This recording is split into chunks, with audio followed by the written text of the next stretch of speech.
髪の毛切りました。ようやくやったね。とりあえず顎ぐらいまで切るって決めて、シルエットとかは美容師さんに相談して切っていただいたんだけど、その出来上がった後に鏡見て、これ冴島みどりじゃんって気づいてさ、天使なんかじゃないの、少女漫画の天使なんかじゃないの、主人公の冴島みどりじゃねえと思って嬉しくなっちゃった。私もマミリンと同じくさ、冴島みどりみたいになりたかったからさ、気持ちはね、偶然の産物なんですけど、大阪の北浜の美容室に行ったんだけど、私北浜初めて上陸してさ、ビジネス街っぽい感じがして、こんな雰囲気の街だったんだってなった。でも短いのいいわ。イメージコンサルでもあったけどさ、髪の毛が長い方が大人っぽい雰囲気で、短い方が幼い雰囲気になるってさ、聞いたんだけど、まさにその通り。だから髪の毛切ったら結構カジュアル系の洋服も合わせやすいんじゃないかなと思って楽しみ。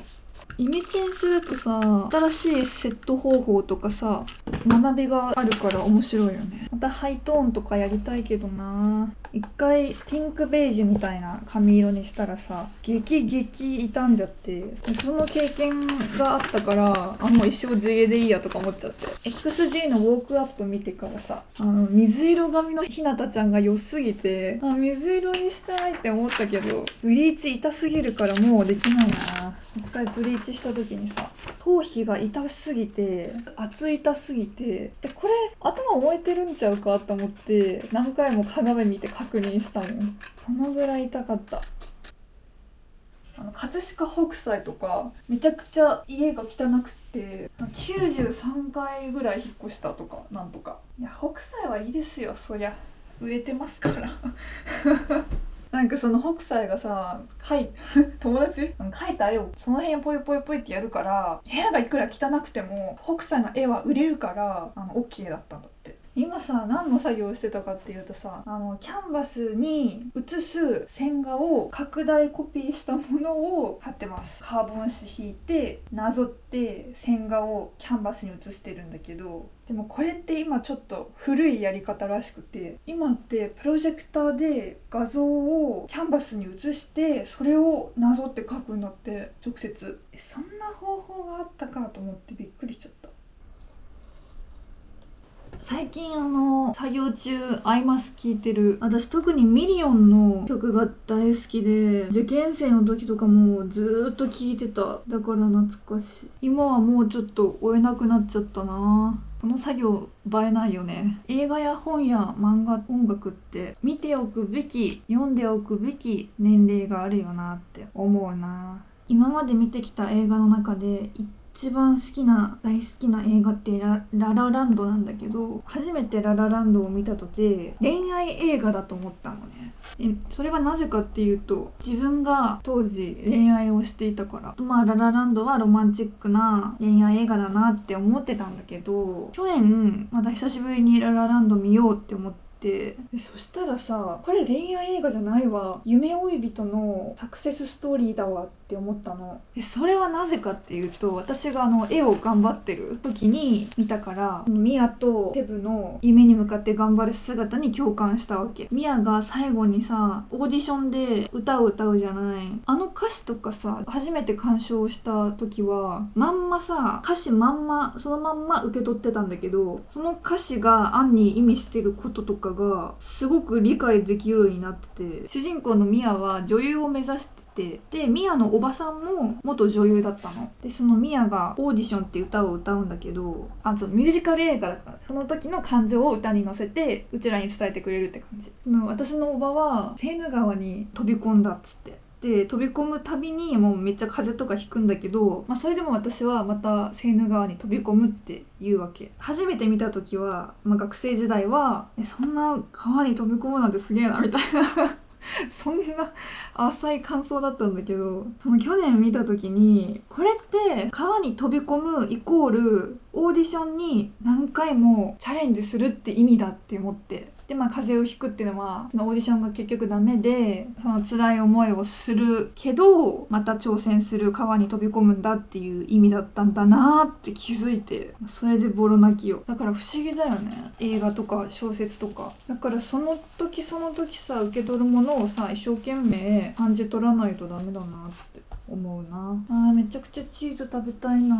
なんかさ、みんなはさお店で食べたメニューで忘れられない食べ物ってある？私クラフトビール屋さんで食べた桃のブッラータチーズが忘れられなくて、なんかおしゃれな人ってさ、味覚もおしゃれだからこうフルーツとしょっぱいもんとかさ、唐揚げに蜂蜜とか食べるじゃない。私あれ結構反対派だったんだけど、そもそもまずさ、私食べることを緊張するタイプだから、その状況にちょっとドキドキしてたんだけど、その桃のブッラータチーズ添えなんていうの、桃とブッラータチーズっていうなんかすげえチーズがあるんだけどさ、それにオリーブオイルとブラックペッパーかけたやつ、あれがさとんでもなく美味しくて、何これっつってなんかお構いなしにバクバク食べた記憶が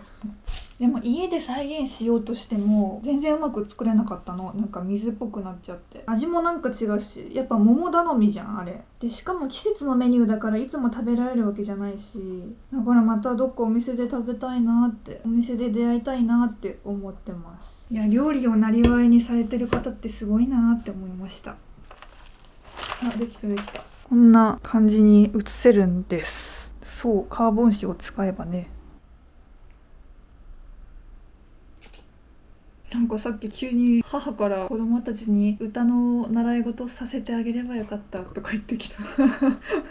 急。 YouTube のファーストテイク見るたびにそう思うらしい。あれ XG の新曲聞いた？ IYKYK 読み方合ってんのかな。めっちゃ良かったわ。私サンプリング元の曲全然知らなくって、こんな素敵な曲がすでにこの世にあったんだって思いました。みんな好きだと思うけどさ、ジュリアちゃんのさよならのとこが好き。いいだろう。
んとこは紙とアクリル絵の具で描く練習をしてるんだけど、紙って綺麗に塗るのが難しすぎてみんなすごいなって思った。私はこう綺麗にフラットに塗るのが好きだから、それを紙でもやりたいと思って、ただキャンバスと違ってムラなく塗るのが難しい。これも1回失敗して2枚目なんだよね。なんかキャンバスって耐久性があるのか、何回か塗り重ねても下の色を完全に覆いかぶさるまで塗り直しができるんだけど、なんか紙だとそうもいかないのかなっていう。私アクリル絵の具の好きなところはさ、何回でもやり直しが効くところなんだよね。はみ出しちゃったり色ミスったりしても修正が効く。不透明だからさ、その上からまたやり直せるっていう。アクリル絵の具と人生はいつだってやり直せるんだ。これいいなって思った絵の具、アクリル絵の具の保管方法があって、これなんだけど、アクリル絵の具ってめちゃくちゃ乾きやすいから、それがメリットでもありデメリットでもあるんだけど、だからせっかく作った色をちゃんと乾燥対策しないとすぐ使えなくなっちゃう。でなんかこれは密閉できるタッパーに切り取った紙パレットを入れて、でそこで絵の具作って蓋閉めて保管するっていう。これいいです。突然の紹介。私今めちゃくちゃ油彩も興味あってさ、油絵の具もすごくやってみたいんだけど、もしかしたら性格的に油絵の具合ってるかもしれないし。最近ハマってる YouTube でさ、芸人のロバートさんの公式 YouTube チャンネルがあって、それを最近毎日見てる。絵の作業中にも流してたんだけど、あまりにも面白すぎて手が震えちゃうから全然描けなくなっちゃって、作業中は禁止にしました。私さ、ちょっと悩みがあって、自分の好きなものと自分ができることが全然違うのね。例えば洋服の好みもさ、私がお店に行ってうわ可愛いって思うものと実際に着たいものが違うっていうか。でもさ、おしゃれな人ってさ、自分の好きなものが自分に似合うものじゃん。私はそう思ってるんだけど、こう無意識のうちに似合うものと好みが一緒になってるから、世界観も統一してるし一貫してるというか、それこそ好きな音楽とか好きな映画とかも、その人の雰囲気に合ってるねって思うというか、伝わらないよなこれ。私も本当人に何か説明したりするのが本当に苦手なんだよね。抽象的すぎて。私が今脳内で思い浮かべている図をそのまま出力できたらどんなにいいだろうって思うわ。だからちょっとグッズ制作もすごく悩んでて、まず自分の絵を表す単語がわからないんだよね。例えばさ、ふわふわパステル夢かわ系の絵を描かれてる方だったらさ、そのパッケージとかもちょっと想像つくじゃん。ピンク、淡いピンク、水色とかパステルカラーで優しい印象みたいな。自分の絵のジャンルがわからないというか、だから K-POP ってすげえよな。毎回カムバするたびにコンセプト考えてさ。でもそういう風に考えたらいいのかな。この子たちがカムバするならどんなコンセプトかって。こういうのって誰かに相談するのが一番いいよな。そろそろご飯作んないといけないわ。結局キャンバスも紙も私の塗り方だと時間がかかるんだなって感じがするかな。青山塾に通ってた時に公表の授業で外部からいらした先生に、あなたの絵は描くの時間かかりそうだねって言われて、私その時時間かかるとかなんかそういうのがあんまり分かってなかったから、そうなんですかねみたいな風に言ったけど、時間かかるんだと思うわ、自分の絵。それでは手首足首温めて頑張りましょう。